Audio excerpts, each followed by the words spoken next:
Good afternoon, class. My name is Serenity Flowers, and today I'm sharing with you the artwork of an amazing artist, Yinka Shonibare, a 62-year-old disabled artist from London who captures colonialism, explores his cultural identity, and examines race, class, and culture through his works of film, sculpture, painting, and photography. To give more of a brief summary before diving into some of his incredible pieces, Shonibare was born in London and is also Nigerian.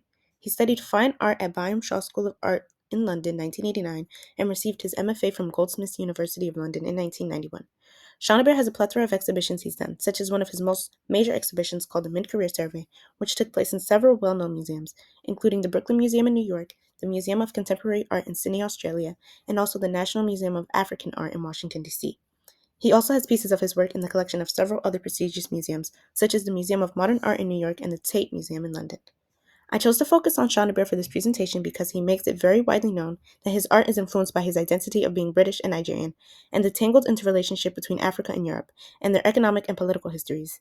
So as we take this in-depth exploration into some of Shonibare's artwork, I'm going to be tying them back to race not only in America, but all over the world. Shonibare describes himself as a Western hybrid and has expressed that he loves to cross boundaries through his artwork. Today I will be putting a huge emphasis on one of Shonibare's most captivating pieces of art, the British Library. I chose to talk about this piece of work because it is a fascinating way to put emphasis on underrepresentation and racism.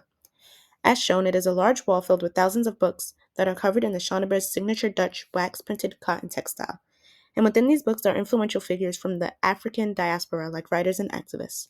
Through this library, Shonibare is actively emphasizing the overlooked contributions of Black individuals to history, literature, and culture. Shonibare's work also critiques how institutions like the British Library have historically failed to represent diverse perspectives.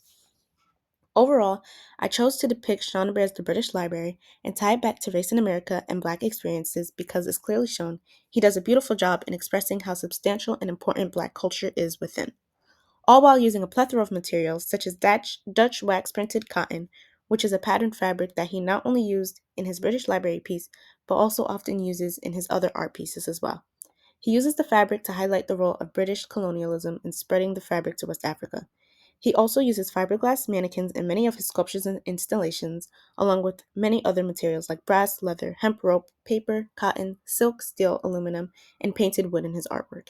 He uses all of these materials to incorporate elements of Western colonial culture and traditional African patterns. I believe this topic is incredibly relevant today as Black people and Black culture continue to be significantly overlooked and underrepresented worldwide. The journey to success for Black individuals often involves navigating numerous obstacles and challenges. Having personally experienced being overlooked, I find it inspiring that Shonibare uses his art to capture attention and convey a powerful message about the importance of Black culture. His work not only highlights these issues, but also celebrates the richness of our experiences. So, with what I've shared with you all today, did seeing some of Shonibare's artwork provoke any thoughts about the importance of Black culture worldwide? And do you think Yinka Shonibare has done an effective job in crossing boundaries through his artwork?